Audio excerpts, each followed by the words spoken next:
بسم اللہ الرحمن الرحیم۔ سورہ ذاریات قرآن حکیم میں یہ ترتیب کے اعتبار سے سورہ نمبر 51 ہے اور یہ سورہ مبارکہ 3 رکوع اور 60 آیات پر مشتمل ہے۔ اس کا اردو ترجمہ پیش خدمت ہے۔ شروع اللہ کے نام سے جو بڑا مہربان نہایت رحم کرنے والا ہے۔ قسم ہے ان ہواؤں کی جو گرد اڑانے والی ہیں، پھر وہ اٹھا لیتی ہیں بوجھ، پھر وہ چلنے لگتی ہیں آہستہ، پھر الگ الگ کرتی ہیں معاملہ۔ بے شک تم سے جو وعدہ کیا جا رہا ہے وہ سچ ہے، اور بے شک انصاف ہونا ضرور ہے۔ قسم ہے جالدار آسمان کی، بے شک تم ایک اختلاف میں پڑے ہوئے ہو، اس سے وہی پھرتا ہے جو پھیرا گیا۔ مارے گئے اٹکل سے باتیں کرنے والے جو غفلت میں بھولے ہوئے ہیں، وہ پوچھتے ہیں کہ کب ہے بدلے کا دن، جس دن وہ آگ پر رکھے جائیں گے۔ چکھو مزہ اپنی شرارت کا، یہ ہے وہ چیز جس کی تم جلدی مچا رہے تھے۔ بے شک ڈرنے والے لوگ باغوں میں اور چشموں میں ہوں گے، لے رہے ہوں گے جو کچھ ان کے رب نے ان کو دیا۔ وہ اس سے پہلے نیکی کرنے والے تھے، وہ راتوں کو کم سوتے تھے اور صبح کے وقتوں میں وہ معافی مانگتے تھے، اور ان کے مال میں سائل اور محروم کا حصہ تھا۔ اور زمین میں نشانیاں ہیں یقین کرنے والوں کے لیے، اور خود تمہارے اندر بھی، کیا تم دیکھتے نہیں؟ اور آسمان میں تمہاری روزی ہے، اور وہ چیز بھی جس کا تم سے وعدہ کیا جا رہا ہے۔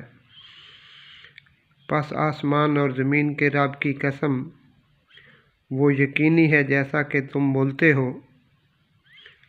کیا تم کو ابراہیم کے معزز مہمانوں کی بات پہنچی جب وہ اس کے پاس آئے؟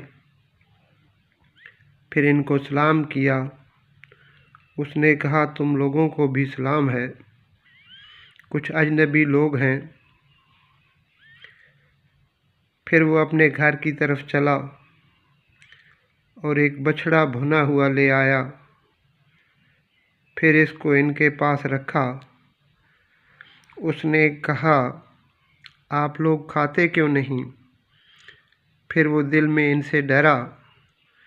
انہوں نے کہا ڈرو مت، اور ان کو ذی علم لڑکے کی بشارت دی۔ پھر اس کی بیوی بولتی ہوئی آئی، پھر ماتھے پر ہاتھ مارا اور کہنے لگی کہ بوڑھی بانجھ۔ انہوں نے کہا کہ ایسا ہی فرمایا ہے تیرے رب نے، بے شک وہ حکمت والا جاننے والا ہے۔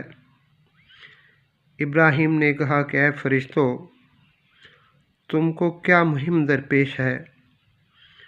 انہوں نے کہا کہ ہم ایک مجرم قوم کی طرف بھیجے گئے ہیں تاکہ اس پر پکی ہوئی مٹی کے پتھر برسائیں، جو نشان لگائے ہوئے ہیں تمہارے رب کے پاس ان لوگوں کے لیے جو حد سے گزرنے والے ہیں۔ پھر وہاں جتنے ایمان والے تھے ہم نے ان کو نکال لیا، پس وہاں ہم نے ایک گھر کے سوا کوئی مسلم گھر نہ پایا، اور ہم نے اس میں ایک نشانی چھوڑی ان لوگوں کے لیے جو دردناک عذاب سے ڈرتے ہیں۔ اور موسیٰ میں بھی نشانی ہے، جبکہ ہم نے اس کو فرعون کے پاس ایک کھلی ہوئی دلیل کے ساتھ بھیجا، تو وہ اپنی قوت کے ساتھ پھر گیا اور کہا کہ یہ جادوگر ہے یا مجنون ہے۔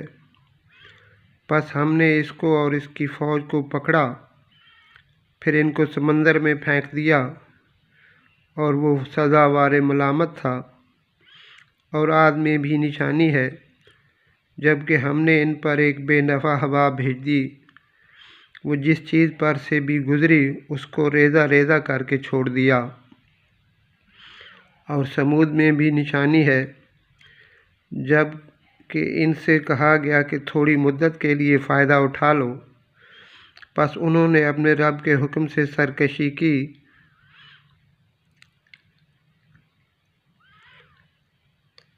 پھر ان کو کڑک نے پکڑ لیا اور وہ دیکھ رہے تھے، پھر وہ نہ اٹھ سکے اور نہ اپنا بچاؤ کر سکے۔ اور نوح کی قوم میں بھی اس سے پہلے بے شک وہ نافرمان لوگ تھے۔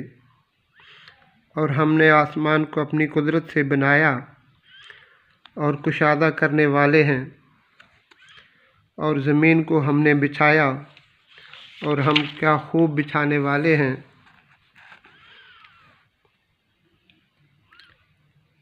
اور ہم نے ہر چیز کو جوڑا جوڑا بنایا ہے تاکہ تم دھیان کرو، پس ڈرو اللہ کی طرف، پس دوڑو اللہ کی طرف، میں اس کی طرف سے ایک کھلا ہوا ڈرانے والا ہوں۔ اور اللہ کے ساتھ کسی اور کو معبود نہ بناؤ، میں اس کی طرف سے تمہارے لیے ایک کھلا ڈرانے والا ہوں۔ اسی طرح ان کے اگلوں کے پاس کوئی پیغمبر ایسا نہیں آیا جس کو انہوں نے ساحر یا مجنون نہ کہا ہو۔ کیا یہ ایک دوسرے کو اس کی وصیت کرتے چلے آ رہے ہیں؟ بلکہ یہ سب سرکش لوگ ہیں۔ پس تم ان سے اعراض کرو، تم پر کچھ الزام نہیں، اور سمجھاتے رہو، کیونکہ سمجھانا ایمان والوں کو نفع دیتا ہے۔ اور میں نے جن اور انسان کو صرف اسی لیے پیدا کیا ہے کہ وہ میری عبادت کریں، اور ان سے رزق نہیں چاہتا، اور نہ یہ چاہتا ہوں کہ وہ مجھ کو کھلائیں۔ بے شک اللہ ہی روزی دینے والا زور آور زبردست ہے۔ پس جن لوگوں نے ظلم کیا ان کا ڈول بھر چکا ہے، جیسے کہ ان کے ساتھیوں کے ڈول بھرے تھے، پس وہ جلدی نہ کریں۔ پس منکروں کے لیے خرابی ہے ان کے اس دن سے جس کا ان سے وعدہ کیا جا رہا ہے۔ صدق اللہ العظیم۔